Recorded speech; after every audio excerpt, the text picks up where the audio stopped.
congodialogue.com.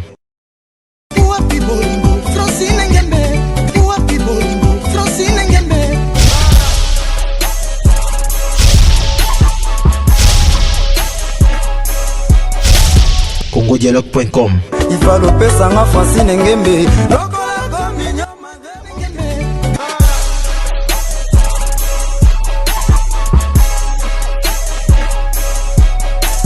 congodialogue.com. Il va l'opé sanga Francine Ngembe. Merci beaucoup à vous, chers téléspectateurs, surtout à vous tous qui avez besoin de ces informations qui concernent la culture. En regardant cette émission, je crois que vous aurez toutes les 4 vérités concernant la culture congolaise, du fait que nous avons reçu le PCA de la Sokoda, le PDG Verkis Kiamongana, qui est aussi un grand artiste de ce pays, la République démocratique du Congo. Et c'est parmi le premier patron de ce pays, de gens qui ont eu quand même à initier des jeunes de cette époque-là à faire des disques. Et c'est bien lui aussi qui était le producteur. Et aujourd'hui, il continue à faire un grand travail pour ce pays. Et nous avons l'honneur d'être avec lui aujourd'hui dans cet entretien. Et en suivant cela, et vous allez vraiment comprendre ses explications. Il va vraiment nous expliquer parce que vous nous avez tant demandé. Président Verkis Kiamongana, PDG Verkis Kiamongana, Akewapi, Azolobate, Azaboy. Et aujourd'hui, on a cet honneur d'être avec lui.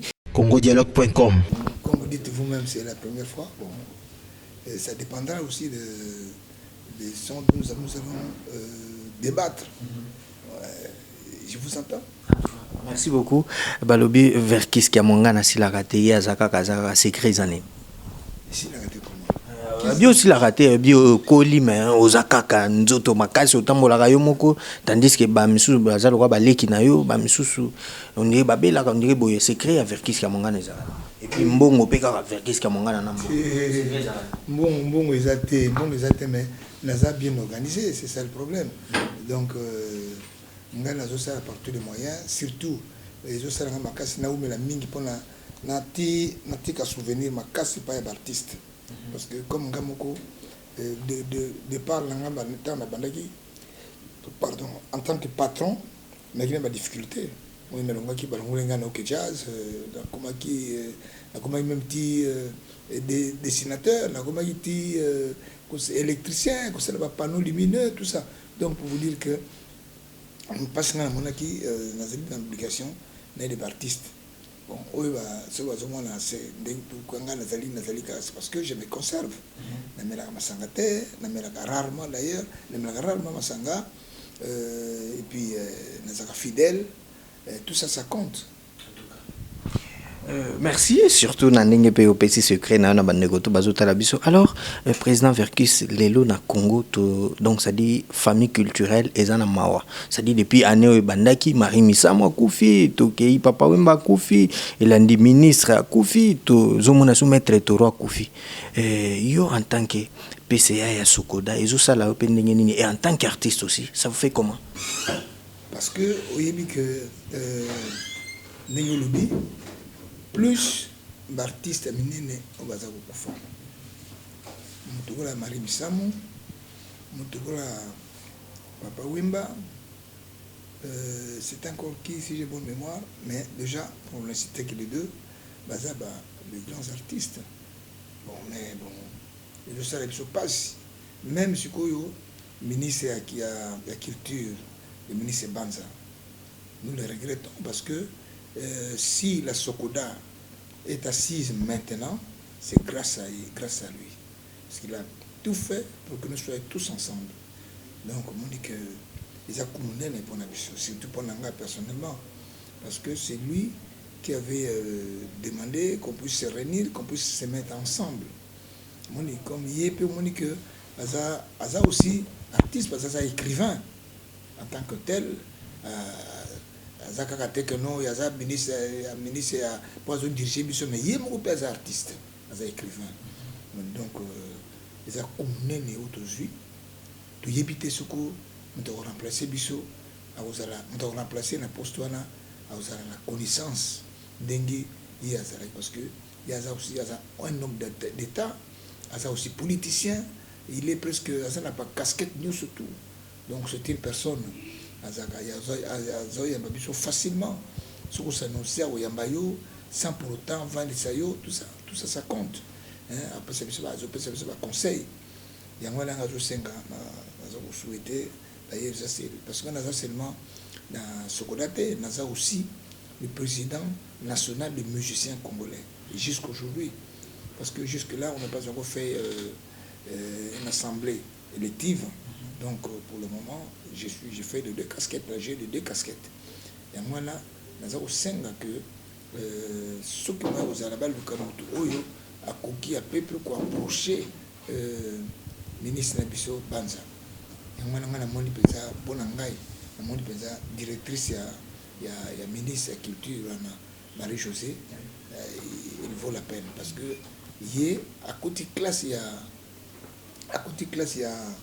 y a Banza Mukalai moni donc eloko moko atikilié biloko atikilié et koko aider biso parce que na monaka aussi tant sous ministre azakana été mais ndenge azako traiter na biso on sent que azana connaissance makasi pour un artiste Sokoda en fait ezali société ya ba artiste musicien to ezali société à l'état congolais eza ya ba musicien ya ba artiste musicien té non seulement les artistes musiciens ça dit les artistes en général oui les artistes en général il y a ba artiste to ezali à l'état ezali le quoi régie des autos na ba société non eza coopérative en tant que tel tout ça on n'a pas les comptes à rendre dans l'état donc nous gérons notre société mais on dirait l'état c'est quoi mais ça à quoi il intervenir sur tout ça la difficulté c'est pas seulement nous il y a beaucoup de sociétés aussi il y a beaucoup de par exemple il y a filiale il y a culture où il va aider bango mais ça fait pas dire qu'il va commis il y a n'est-ce pas attaché à culture peut nous aider surtout dans la difficulté par exemple nous pouvons solliciter et ça se fait partout d'ailleurs na ompi soko na mboka oyo pour créer société à sika société wana même les privés comme les Akatsuba c'est comme la Sabam la SACEM et tout ça les sociétés privées et pour ne fonctionner tout au départ bah pesaka l'état à ce qui pendant 5 ans avant de financer paiement à Batou pour que tant que comprendre même non seulement paiement à Batou même place ndako ba ko ça nango donc mais à ça qu'on s'ingérer la carte gestion mais à ça qu'on aider que c'est prévu dans un pire ce que je vous dis là beaucoup vérifier en haut donc l'état normalement a été dans l'obligation à soutenir Bissot pendant 5 ans après 5 ans on fait le bilan pour voir est-ce que ça a marché ou pas ce qui marche madame bon l'état peut alors dire non comme beaucoup qui vont voter tout ça là peut-être peuvent faire des propositions mais et ça privé. Président, depuis que vous êtes là, on peut dire que les artistes sont d'accord dans Moussala ou Zosala. Est-ce que Bazo s'est retrouvé Bazo touché par droit d'auteur dans Bango, dans Moussala ou Bango Basala? Parce que moi jusqu'à aujourd'hui, la chaîne est foutaga droit d'auteur. Et c'est la RTNC, et c'est la antenne A. Non, antenne A paye un montant il y a quoi, ça représente rien du tout. Donc sauf y na raga ba futa quelque chose mais ba société nous sotika ba chaîne nous sotika ba futa et le côté n'a pas cet exemple Maître Gims a gagné sur 5 millions d'euros pour na kaka banzembo na société droit d'auteur futi mais biso a boy ba tout ba utiliser plus banzembo na biso ils ont pas chaîne à télévision ils ont pas au Capi bazana radio Capi wana ils ont belé mais siko pour répartir tout ça un problème pour répartir faut tout ça l'élément le soubassement où il faut l'axaquer nsembo moto e beti mingi panneau ya moto e vanda ikuna pendant un temps au ba panneau ba tia ba fichier wana moni lokola lokola lufwa où ils ana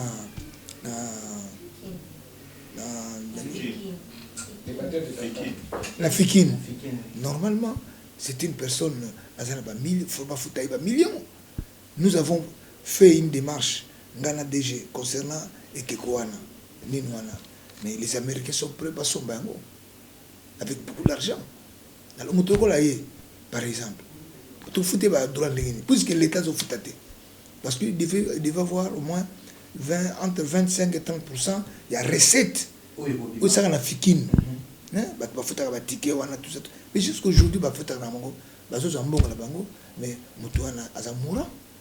Donc pour vous dire que pour répartir il faut tous avoir des documents auto saki liboso to saki paiement moko wana pour permettre que tout le monde se retrouve mais wana ya suka to salaki maintenant pour la moto ozwa mbongo na sokoda il faut ezala mbongo oyo bafuti pona yo. Par exemple nzembo ya franco zobeta régulièrement ils ont noté tout doit passer sur pas sur internet sur radio télévision ba document faut bango ba bisabiso yeba que normalement to yeba pendant toute une semaine situation va sali banzembo beta nani bémission autant théâtre film parce que même les films il biso zata contrat il y a réciprocité avec l'assassin par exemple. Normalement donc la collaboration ils allaient entre bino na assassin ils allaient oui ils allaient bon mais ils allaient mais toujours le côté toujours raté parce que baso la ça va film baso futa ba drone na côté moni à un certain moment d'ailleurs ba bloquer qui mbongo tout ça qui na n'importe parce que biso toujours pour rétribuer mbongo na bangote donc ba film sur les cas bango ba ko suivre ngo tout ça mais mbongo ba futa ba bangote. Alors c'est là le problème maintenant pour répartir comment tout ça ba magicienté pour répartir il faut qu'il y ait des preuves sur les sous-bassements. Les lots par exemple il y a Wazekwa a Benga parti à Paris à Paris parce que biso to contacter qui ba société mingi na Belgique na Paris pour que avant basala nzembo ya artiste wana n'importe quel artiste il faut autorisation Sokoda. Comment? Parce que les gens pensent que la Sokoda mbongo vanda kawa te mbongo kaka oyo yo kokotisa ya mwana ba ko futa yo ezalité que awa Sokoda azana mbongo lokola Wazekwa wana abenginga abino na sala 10 000 exemplaires il n'y a pas de problème. La tuni service il faut foutre au moins $900. Donc sauf foutre $900 par exemple. Les gens bon la yemoko. Donc on a 25% fonctionnement de la société. Ou tikali il y a mal au PSAE. Mais si on doit salir nzembo, ils ont côté c'est le côté. On doit salir nzembo. Bien au que la société au foot a pas droit pour permettre que va rétrécir. Donc c'est la yango yo ok na ba pirate ba sel yo mais au photo c'est pourquoi où est le cas qui tout foot qui d'artiste parce que c'est au moins 90%. Il y a même des personnes comme Natanga par exemple Papa Wemba que son nom repose en paix mais tout ça là qui nini tant au Kabla qui tout ça qui ba répartition il y a eu des personnes qui boudaient notamment il y a Werason qui disait ah est-ce que vous foutez biso solo est-ce que mais tango ba fouti bateau 4 mois après ba yiko tuna ba biso to so quitté ba fungoli kaka coffre pas ba kamati ba enveloppe parce que ça déjà prévu il y a déjà na kati ba kamati ba pesi bango il y a même Kano par exemple Kano oyo a constaté que ah vers qui soit Zola Nzimbo lokola ke wana tout le monde dit c'est difficile oyo mbongo na biso mais azaki très étonné mokoso na banki na ndako na koko aye nini abi mais Kano je cite bien Kano Aimé Kano abi ah mais ngana ndimaki teke banda compagnie banda mbala liboso to moni ke mbongo oyo ba fouti et puis sali 4 mois mbongo les saka na coffre je paie à Sengi à mon peu papési il y a des personnes oyo mbongo na bango ezali o ba yakité ezala ngo ba alors kaka toujours na droit de terroir na déjà potodo chité il faut aussi pour mettre droit de terroir aussi il faut y ba que na DRM oyo lokola oyo azo senga wana Wazekwa ezali DRM droit de reproduction mécanique ezali ndenge nini soit fouti par exemple $100 je prends un exemple $100 $50 et qui n'est pas éditeur. Si vous êtes éditeur, vous allez retrousser directement. Si vous êtes éditeur et qui est mutuana et 50% de Tigali, vous avez si vous êtes auteur et compositeur, wana 50% ya bango mais so bazo suna ba arrangeur moni wana faut ba répartir mon ndambo kende kuna sauf mais au Italie éditeur et bougerate 50% na et changerate ça toujours 50%. Alors parce que tu chité nabiso déjà tozo tuna parce que nous sommes dans un pays on appelle que c'est un pays démocratique. Partout dans le monde entier, tout le monde a des sociétés de droits d'auteur. Mais on dirait que dans la République démocratique du Congo, ils existent. Yo en tant que PCA. Relation nini ezali entre Soneka na Sokoda. Parce que biso toyebi que Soneka est kota na liquidation. Mais chose grave, tout le monde a rappelé bandeko ka bazana terrain. Est-ce que boso la rappelé na bango zo pétan peut-être a benga bango ko yebisa bango kendeko pour que no tolonga boy to zambongo to futa artiste il faut boya to sangana to sala to ezali Sokoda sa makamna e Soneka pesa makamna e. Normalement compagnie wana Soneka esi kufa. Et quoi que existe sous terre. Bango balobi bazana liquidation. Non, liquidation c'est ici là. Bon liquidation ça a combien d'années? Jusqu'aujourd'hui ba comme plus de 10 ans. Plus de 10 ans, liquidation ça a 10 ans. Tout ça, les marches pour Nango. Moi je pense que je vais essayer le serment sur le parce que là, tout comme il y a monopole, il y a droit d'auteur. Moni, ça a beaucoup ça dit, Sokoda. D'ailleurs, ordonnance à chef d'État, ça dit clair. Moi je ne vois pas comment est-ce que Bango Bazo continue à percevoir. Et c'est vrai, il continue à percevoir. Mais, entre-temps, tout ça, les marches. Pour que, avec le temps, non, tous on a raison, on va jouer un bon abusivement. Et non seulement ça, il y a aussi des institutions qui ont la censure. Il y a droit de terre. Vous vous rendez compte? Pendant que les gens sont dans le mais tout ça, moi je pense que, surtout, Bundi Makasi, bien.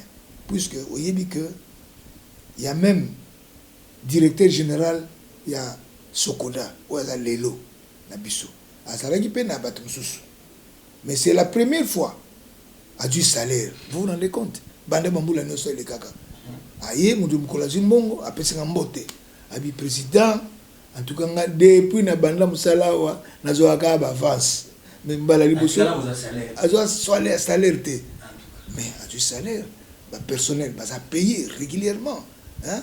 La personne va payer. L'artiste, surtout pour l'artiste, tout ça va casser. Parce que déjà bon là, bientôt dans un mois et demi, vous avez moins de gens, vous avez répartition de bango. Mais tout ça a un problème, tu as habité un problème. Il faut que tu aies un document prouvant qu'un tel a un droit à bouillir. Mais quand l'équipe de gens qui, il y a Gema, dans certaines sociétés où il y a en Europe, ma petite bâtine de l'émission, tu dis qu'un tel a un droit à bouillir. Un tel a un droit. Mais ce que nous avons la droité. Parce que tu as affiché, mais nous avons sur la meilleure. Pour la Belgique, oui. Et à l'été, tu bêtis Mukanda ya Sika, tu dis, te, kakawane yaki, signé par eux-mêmes, il y a la meilleure. Vous voyez, ce que vous voyez, oh, Verki, ça y a tali. Ah, ça n'a rien. Au revoir, Verkis. Vous n'en avez rien. Ce que vous avez dit, c'est pas bon. Donc, foutayo. Mais ce que vous avez dit, vous avez droit aux honnêtetés. Et je vous informe que ils allaient belé au basalité. Parce que belé peut pas jouer ça œuvre na bango. C'est que belé peut pas vous la tenir. Mais quand c'était que ce que sali œuvre, vous avez dans la konayo, vous avez dans la bar, hein, vous bato bar bazo foutate, Sokoda foutayo. Non. Sokoda zoka mbongo yo bar wana. Par exemple, vous avez dans orchestre, au petit billet doit l'entrée. Doit l'entrée zali mbongo soko sili au comme petit pourcentage. Même en Europe ça s'est fait. Ok na sabam, na sa scène. Soko ko beta concert, batindi bino document oyo o remplir banzembo ni boko beta. Et banzembo wana boko longola 1% pour le bopesa na sa scène na sabam. Mais soko yo sali nzembo na yo, ezango na ndako na yo, et beta na nulle part, beta ni na radio, et beta nulle part. Mais boko futo mbongo ni. Muzo ezali ok na Chine. Hein? Yo moko pirate yango.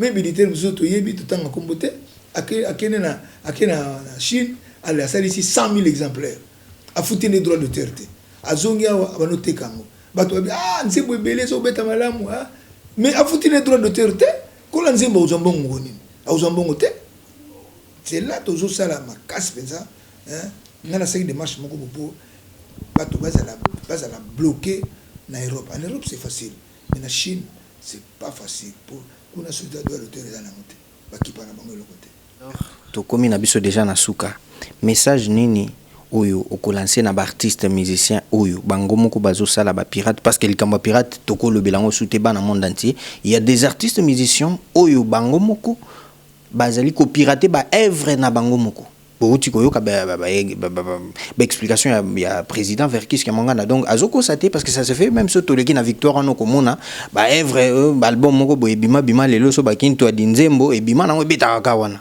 Et puis bakolo nango pe baleka wana il ne forme seulement rien c'est-à-dire bango moko baza derrière makambo wana. Alors ce qu'on a habité président Tanzanie na Tanzanie na yoki ke baso sala nzembo ya artiste moko munene na usité kombote artiste munene na kene usine yango ezaki bendien na moni effectivement baso ko imprimer banzembo baso sala dupliquer banzembo na machine bango baso sala epelé baso sala epelé na zongi na bengi artiste wana na bengi bi mon frère ngana constater wana moni banzembo na yo baso sala wa baso tekango alobi na ngai alobi no tika ndengo wana nga moko autoriser piraterie wana pour nga moko apesi nga mbongo donc tika pirater vous vous rendez compte entre ta biso ya manka gagner au lieu biso to salango biso to gagner pour lui permettre biso que to fouti ba droit na yo biso to tika lipe na quelque chose à fonctionnement mais zalaka na place na biso c'est ça le problème artiste bango moko pe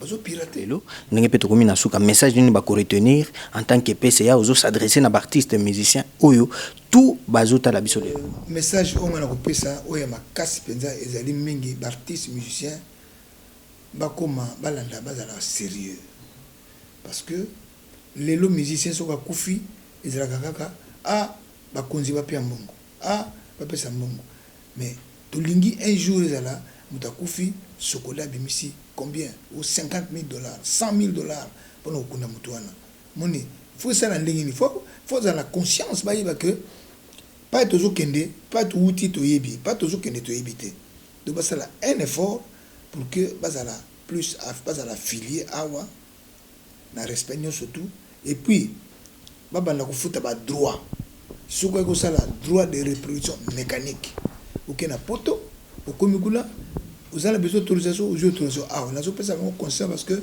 to yibité malale ya ke ba na kate moni parce que biso par exemple na union des musiciens congolais to kundi ba musiciens mususu ebele o ba yeba ni kututé o l'état soko le binaye kingandi akufi alba kingandi wana nani mais artiste ba yebani baso aider bango so akufi tout ça mais nazo senga artiste wana parce que on parle en général na artiste nyoso tout peut arriver faut tout ça par tous les moyens pour que un jour musicien lali to kokundaye na mbongo na biso moko donc et puis bazala uni parce que biso awa to lingana na biso te tout bunda par tous les moyens pour que tout lingana na invité ceux que oza au courant ya bomoko moko ekenda ko selema na Goma kuna bakutana ka papa Wemba Dolph ba wazeka bango tu basaka bomoko ce qu'on a invité pour kutana na initiative bango to bakisa te mais o basaki bomoko wana basaki pona ko combattre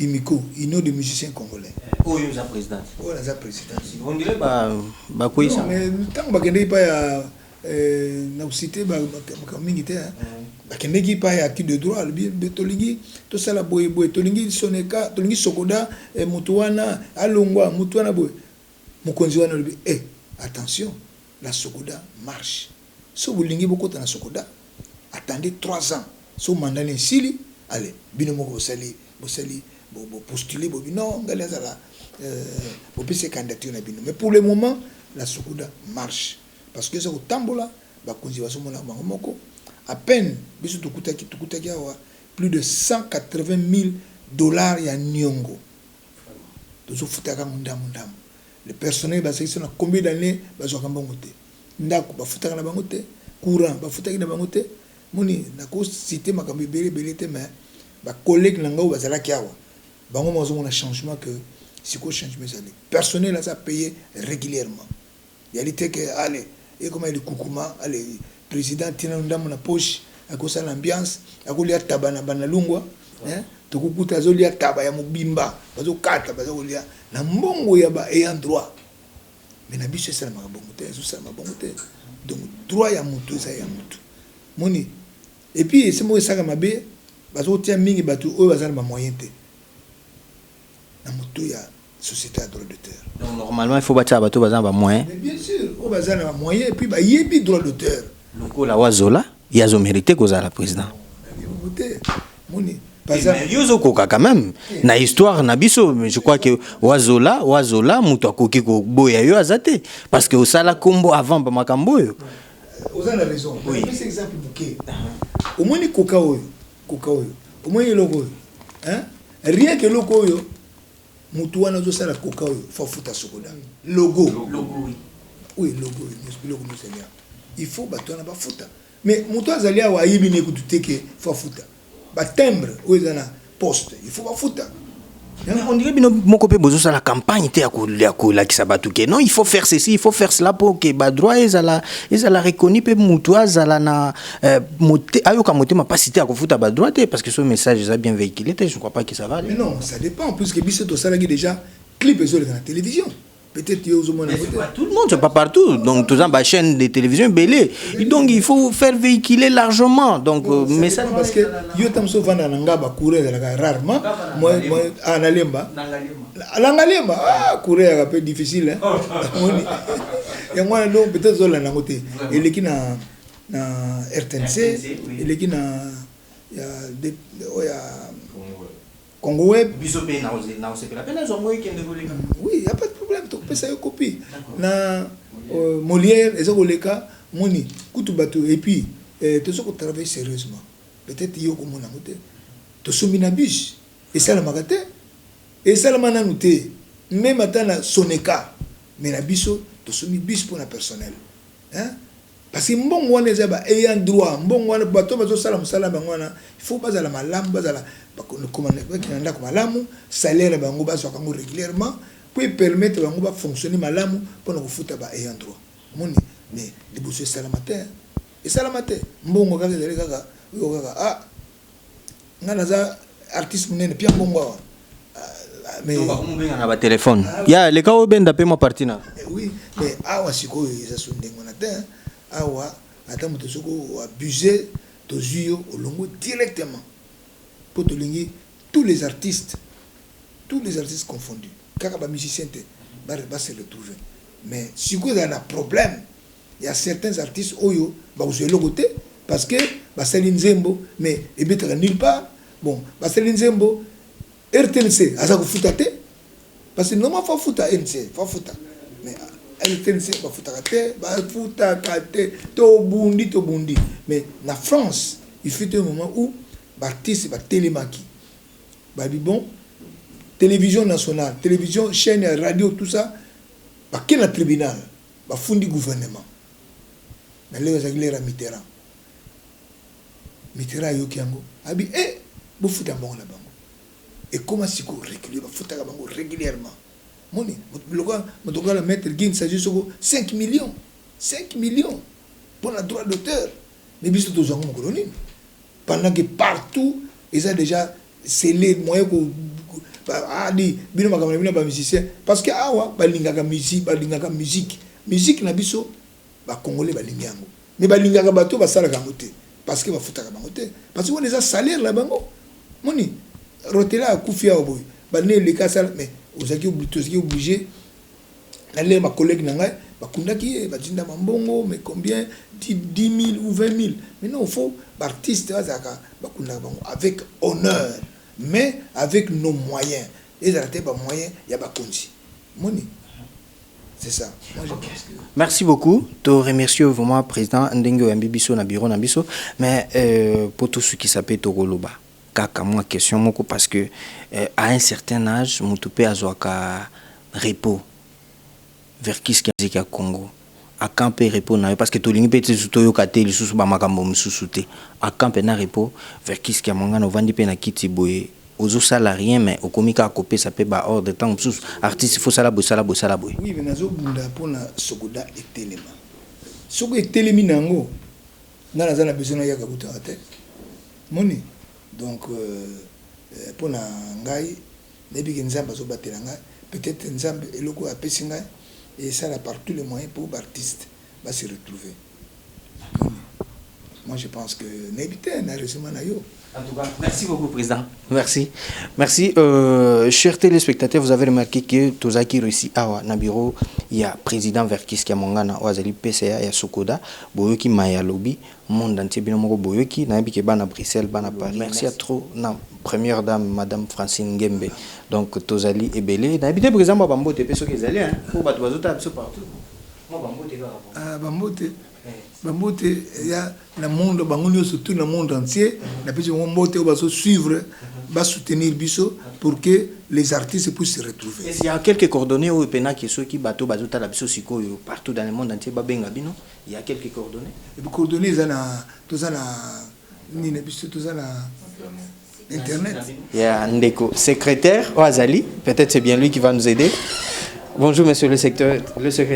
Bonjour. Oui, comment on vous appelle? Je m'appelle Garé Koula. Monsieur Garé Koula. Monsieur Garé Koula. Oui. Alors, ndengeni bandeko bazota la biso à travers le monde entier bakoki ko joindre Sokoda Sikoyo, na ba numéro de téléphone, na ba adresse na bino sur internet, c'est comment? Oui, tout ça na site na biso ya www.sokoda.cd et puis bako na internet et tout ça na adresse email sokoda.cd donc Sokoda Congo démocratique @gmail.com. Un numéro de téléphone. Numéro de téléphone, oui, tout ça na numéro boko benga biso na 082 169 49 78. Oui. Voilà, tout ça na 085 29 16 658. Donc ce vous benga en tout cas, vous avez la direction générale à Sokoda. Précisément la secrétariat. Merci beaucoup, monsieur. Merci à vous, chers téléspectateurs. Moi, je vous dis merci beaucoup d'être toujours fidèles sur ce site. Vous allez informer Nandenge Zosenga. Et dans cette émission, surtout, vous pouvez s'habiller sur confiance. Merci à toi, Olga Blanche Nensioy. congodialogue.com.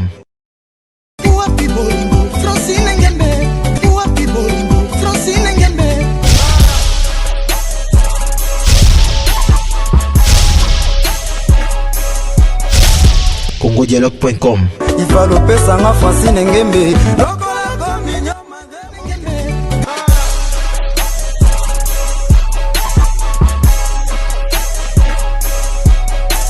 congodialogue.com. Il va l'opé sanga Francine Ngembe.